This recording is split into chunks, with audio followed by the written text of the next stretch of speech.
2nd of December, and yeah, 2017, and it's been around 20 days since I planted the or sowed the broad beans, and I just want to show you what they look like now. Yeah, that's the broad beans now, just 20 days after sowing, and then away there, I'll just back off a bit, there you go. That is some winter lettuce that I planted, or sowed should I say, at the same time as my alliums. Back again in the potting shed. 2nd of December 2017. My broad beans have come on really well. The winter lettuce, which was Arctic King variety, I planted those the same day, or sowed them should I say, the same day as I did my alliums, and they've come through a real treat, so I'm quite pleased. But I haven't sown too many, probably 10 or a dozen or so. You don't want too much, certainly at this time of the year. I mean, the order of the day generally is stews and casserole, that sort of thing, rather than salad. But what I wanted was a little bit of salad stuff to have around the festive season. You get, well, I certainly get fed up with having heavy meals day after day, and permeating the turkey in so many different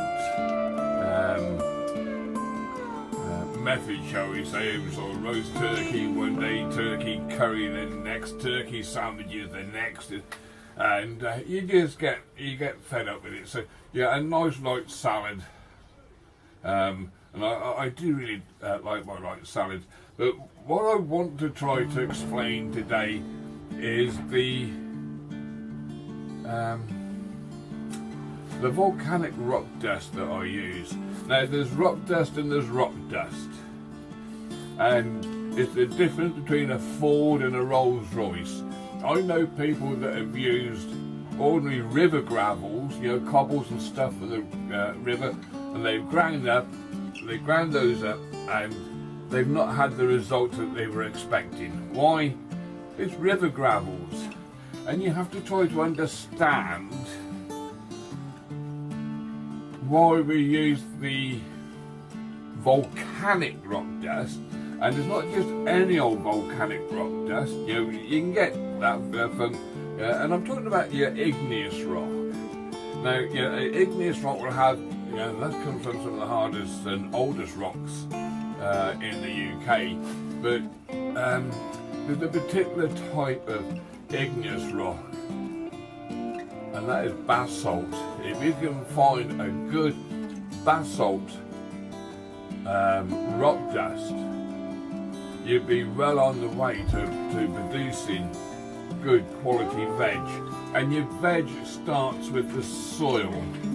There's a particular sage some years ago, he said, a wiser student learned from the originators of a body of knowledge, because those who later followed in the foundation footsteps are not trailblazers or of equivalent depth.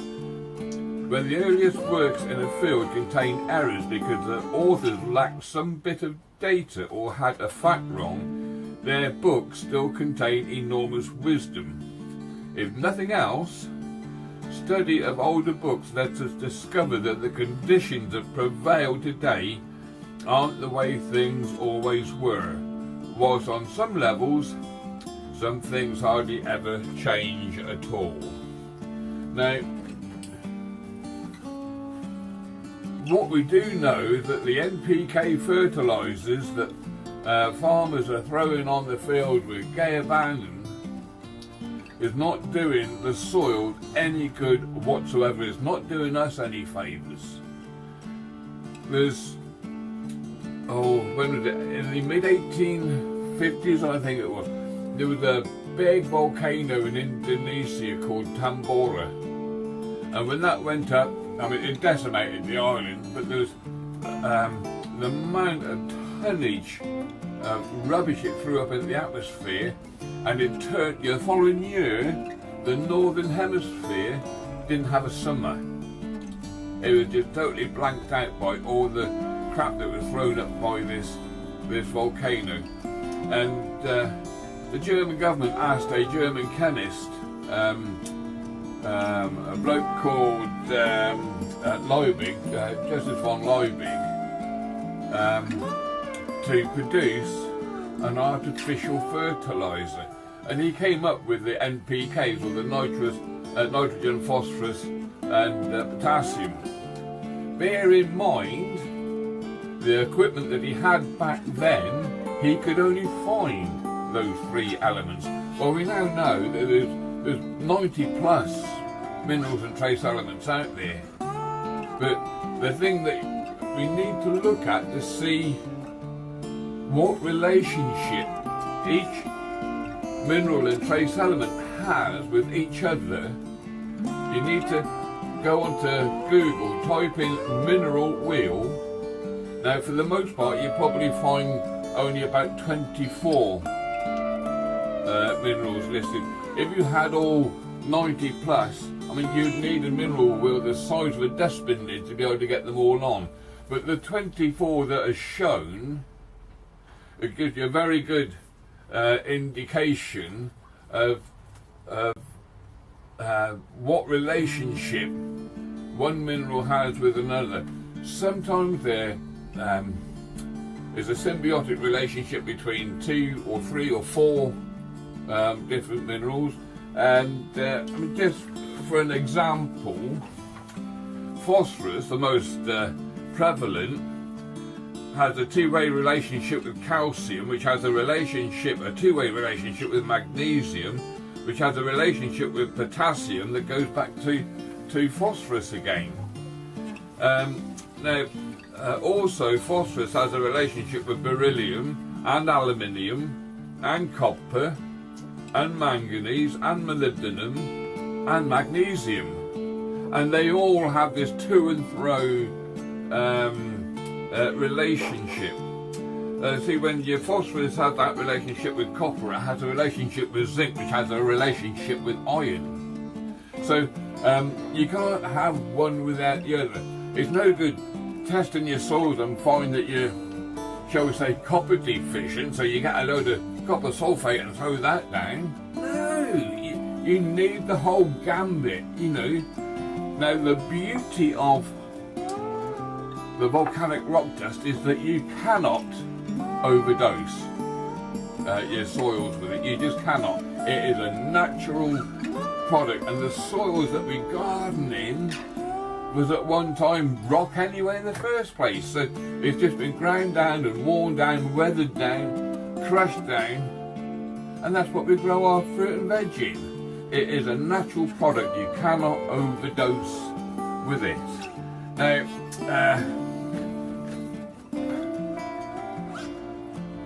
and as I think I mentioned in a previous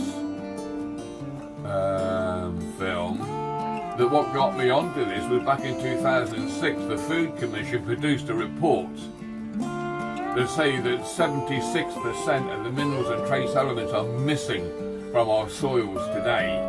And I got to thinking, well, how and why? I know how, and for why I think I know. But you know, the how was just constant cropping of crops on a particular plot of land, year in, year out, taking all the goodness out of it without replacing the goodness. Now, I heard so many people say, well, yeah, I fire a load of farmyard manure onto my ground. That's great. But all that will do was increase the texture of the soil. It'll add humus to the soil, and there's absolutely nothing wrong with that. Soil definitely needs humus. And if you can get that fibre, that texture back into the soil, you will have some good soil. That's why I throw the contents of my compost bin onto my raised beds. And the why was back in the war. World War II, the war ag, as it was called, made farmers use chemical fertilizers to increase production of crops because our very lives depended on food. And then even after the war, we still had to produce more and more crops because we had a duty to feed the countries that we just overpowered. You know, they were what was called occupied countries or occupied territories, and we had a duty to feed them as well. And our soils were absolutely, totally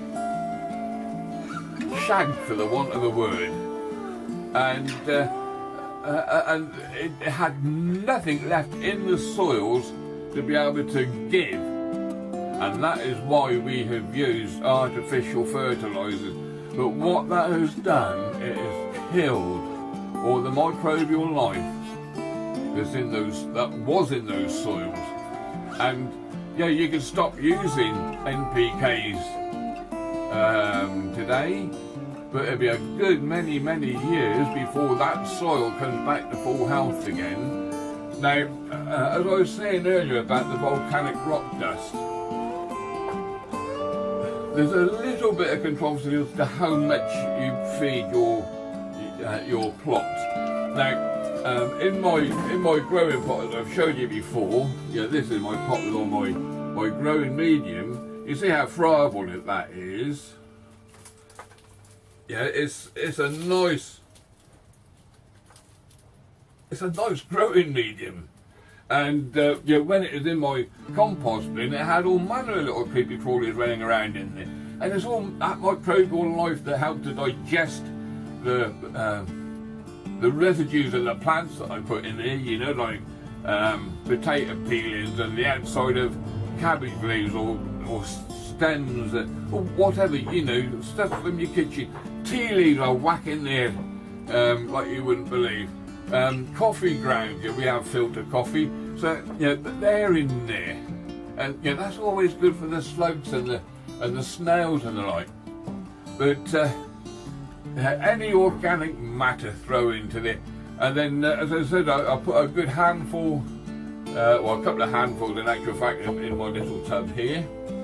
But then when I ready to plant out into the garden, I always sprinkle probably about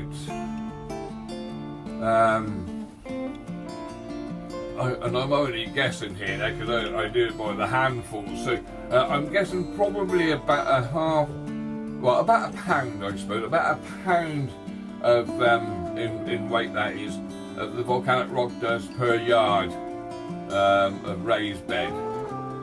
Now initially what I did was to fire in something like about 6 pounds of rock dust per square yard, and that was just to get the vitality back into the soil. But yeah, I think we'll call that a day there.